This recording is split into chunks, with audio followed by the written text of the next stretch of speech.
This episode is brought to you by HASA. Liquid is clearly better. Liquid chlorine is the highest purity, works immediately, has no added cyanuric acid or calcium, and it will leave your pool safe, clean, and clear. And by the bottom feeder professional grade battery powered vacuum system. It sucks to clean pools, so cleaning pools sucks less. Get $100 off with code DVB100. This episode is brought to you by Skimmer, the #1 pool service software in North America. With Skimmer, you can streamline your schedule, grow your revenue, and keep your customers coming back with 5-star service. Whether you're a one-person operation or an established team, Skimmer is your partner in success. Visit getskimmer.com/poolguy to try Skimmer for free for 30 days. The Pool Guy Podcast Show. The Pool Guy Podcast Show. The Pool Guy Podcast Show.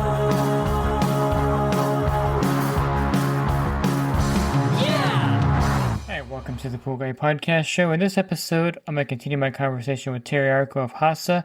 We're going to talk about biofilm. This is something that you may have run into, of course, if you do hot tub service, but it is present in pools, and Terry Arko goes over why it's on the rise in a lot of cases and ways to combat the biofilm in a pool.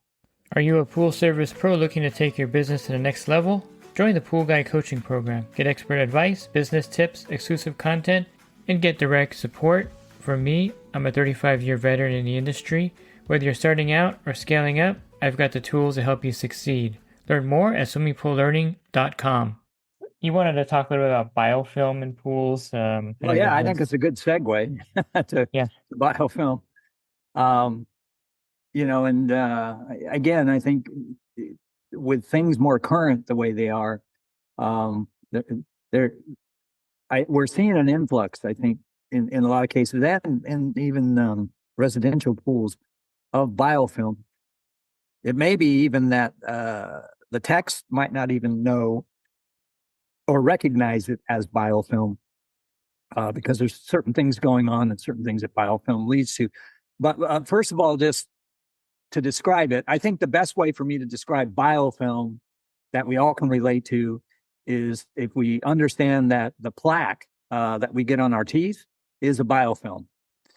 And so maybe you might kind of relate to knowing that, if you, for whatever reason, maybe you're on a camping trip and you forgot your toothbrush, I don't know what, or whatever, but if you go several days without brushing your teeth, how your teeth feel, you go, oh, wow, my teeth feel pretty, what's the old expression they used in the 90s? They feel pretty grotty, like grotesque. And we feel that buildup. That's a good way of describing biofilm.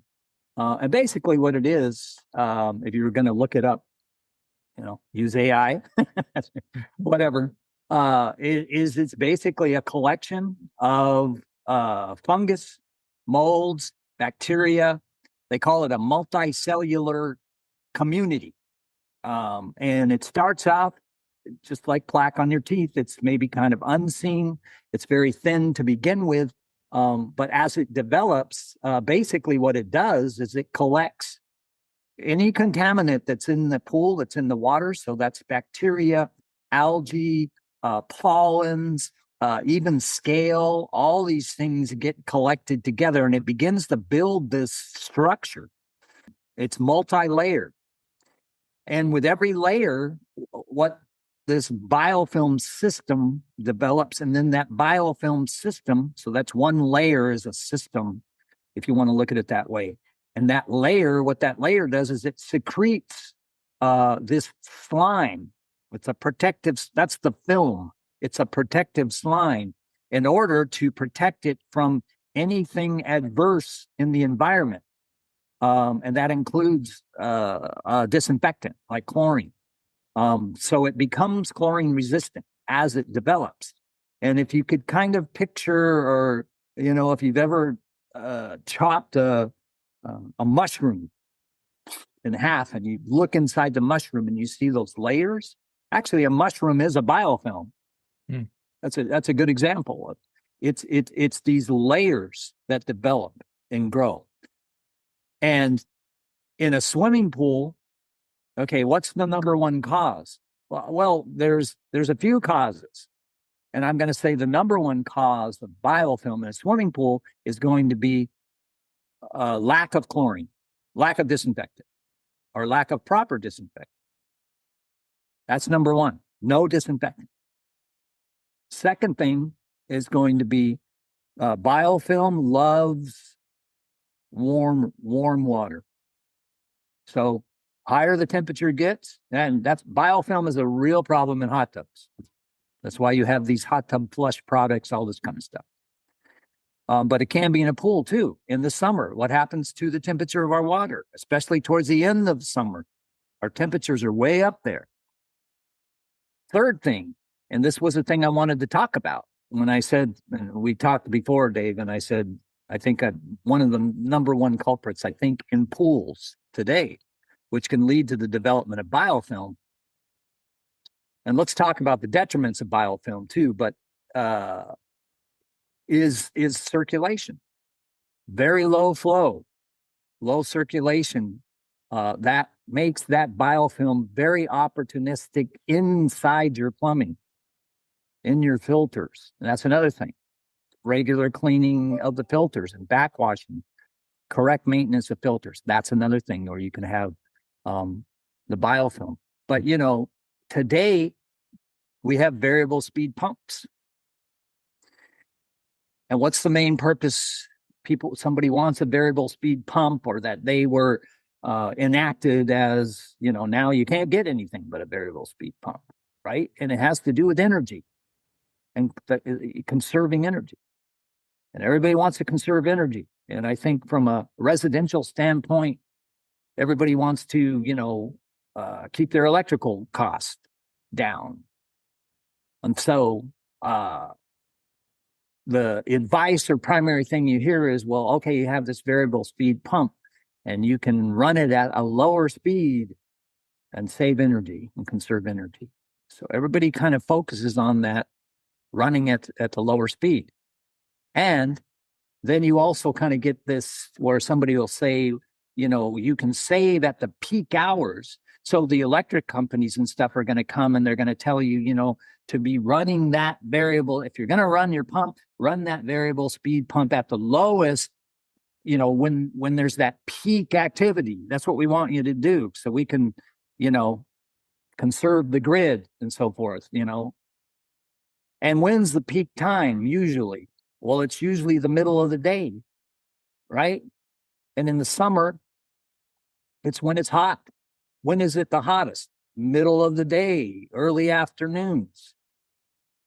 And so in a lot of cases, people might be turning the variable speed pump down to the minimum because of the peak load, or they're advised to. So their circulation slows way down. And it's the hottest part of the day. So now you got the hot sun beating on very, very slowly moving, slow flow water.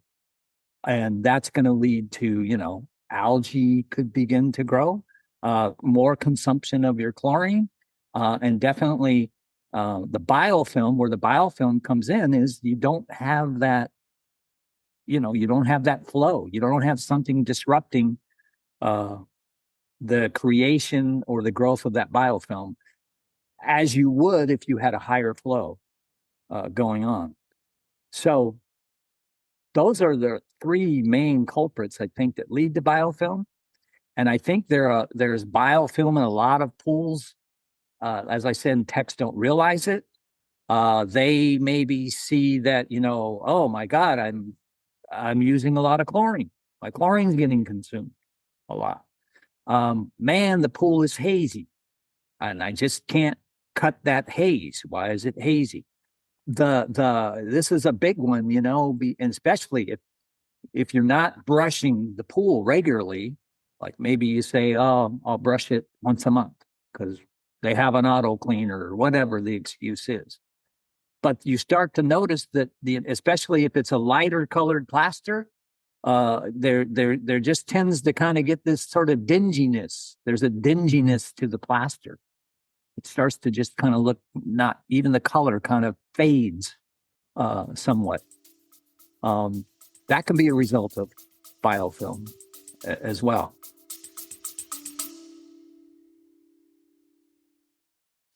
And the Pool Guy Podcast Show has teamed up with UPA to bring you affordable, reliable liability insurance starting at just $64 a month. Get up to $2 million in coverage, and the members of my coaching group get an even lower rate. Protect your business and your peace of mind. Sign up with UPA today by clicking the link in the podcast description.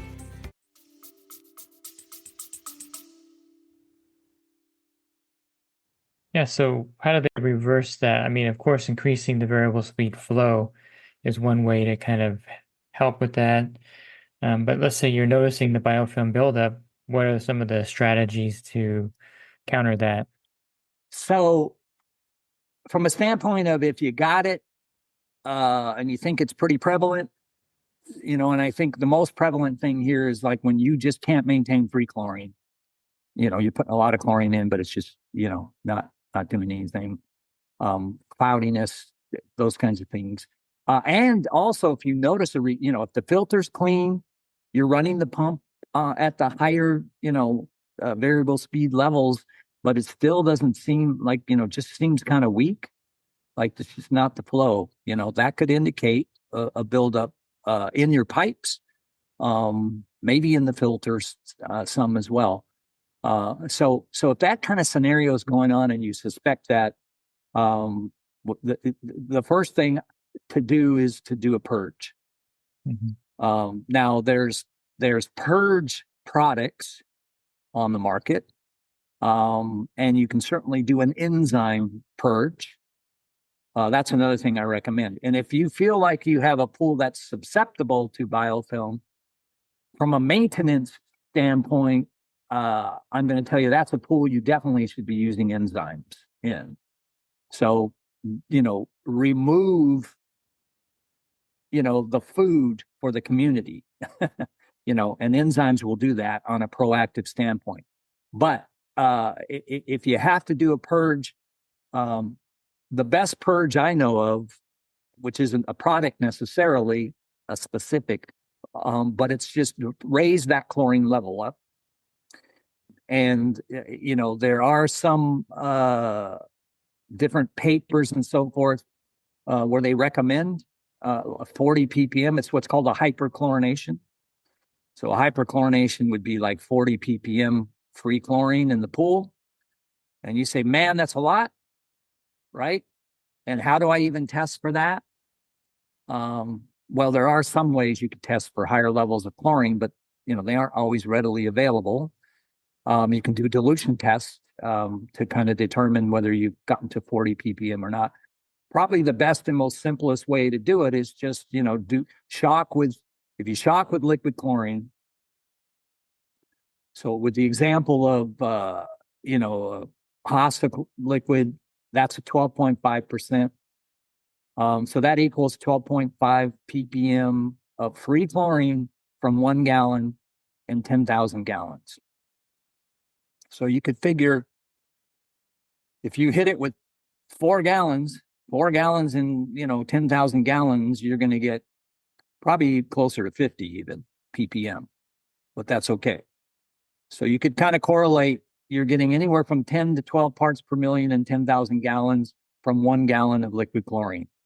And then you could just figure how many to put in to get, near 40. If you overshoot 40, it's probably better. So you want to do that hyperchlorination. You do the hyperchlorination, and obviously, immediately after you've added the chlorine, you want to ensure that the pump is running at the highest speed you can. You want to get your brush out, and you want to brush every square inch of that pool after you hit it. Internally, the hope is that the hyperchlorination, high level of chlorine, along with increasing the flow that's going through, is going to be enough to disrupt that sort of, protective layer of film, break that up inside the pipes. But I'm even saying, if you have a hand brush, something, you actually literally get into the skimmer and you brush around the skimmer weir, everywhere you can. Brush at that, and have that high chlorine level. Hold that level, which that should hold for a day or so. And then after that, you can lower it down, go back to the normal level. I would encourage, again, as I said, normal use of enzymes can help, and regular brushing definitely helps. And just making sure you're maintaining the chlorine levels. It reminded me of the first Pentair variable speed pumps came to my area in St. Gabriel Valley. I think we were one of the first territories with Pentair. And I remember the rep telling us, hey, so this is going to revolutionize California and energy, and you can keep the pump at 1400 RPMs, and it'll just be saving so much money for the customer. And so we did that. We're like, okay, yeah, this sounds cool. And the pools look horrible. I mean, customers complained about how bad the pools looked. That, are you coming to service the pool? It looks terrible. And you're skipping the pool. What's going on? And realize right away that I don't set anything under 1800 for the low speed. That's like my low speed, because nothing's moving under 1800, in my opinion. You're not getting the right movement. And then, of course, most builders put these things in and leave them at full speed, 3450 RPM. They don't even put any speeds in for the customer. They're like, okay, this is how we're going to put it in. And we don't care about the energy savings. They just want to run it, which is, good for the builder, especially when a new build, they want it at that full RPM so that it circulates the water. And so it's one of those things where I think it's a misnomer sometimes. Even the dual speed pumps running at 1100 RPMs, I don't even know what's on. I'm like, is this pump even working? So I don't even know why dual speed pumps were even a thing back then. Well, like I said, people have heard me say this because I've been doing this so long, but and I sort of use this analogy from the environment, and I'm a hiker and a backpacker at times, and that has to do with water overall. And the healthiest water is water that's moving. If you're going to go fill your canteen from something, you're going to fill it from a rushing waterfall or fast flowing stream, but you're not going to go to some scum laden still pond. That wouldn't be real smart. And same goes for a pool. Moving water is healthy water. It's healthier water. The more that water is moving, the better the quality of that pool is going to be. And I think we observed that even, David, I know when I did pools, my best pools were those small kidney pools that had all the equipment. It was a straight shot to the equipment, and the equipment was like maybe 5 feet from the pool, and it was, and those pools just, man, they rocked because the flow, and the movement, never a problem. But those pools I had that were, big square, large, and the equipment is 25 feet away, and there's however many 90s and 45s, and there's twisting every which way, and they have dead spots. And it's just, you don't even see the movement of the water on the top. Those were the worst. Those were the worst pools for me. Yeah, I think so. And, a lot of customers, one of the biggest complaints I would get with the variable speed pump is I would run the low speed for like 10 hours a day. And then, of course, the medium speed for 8 hours, like 20 hours a day is running. And the customer is like, hey, wait. My pool only usually ran 6 hours a day. So I would fight them constantly with them resetting the timer on me because, I try to explain to them, like, if you're driving at 40 miles an hour versus 70, but a lot of them just didn't get it. And so it's a battle, Well, it's becoming definitely a problem. And I think for the reasons we've stated, it's becoming more of a problem. And it basically has a lot to do with just underdosing of chlorine, not enough flow, and lack of brushing the pools. Yeah, I think those three are key. And if you're looking for other podcast episodes, you can, of course, subscribe here Monday through Friday, and I have a podcast here on YouTube. You can also go to my website, swimmingpoollearning.com. On the banner, click on the podcast icon. There'll be a drop-down menu of over 1,700 podcasts for you to listen to there. Thanks for listening to this podcast.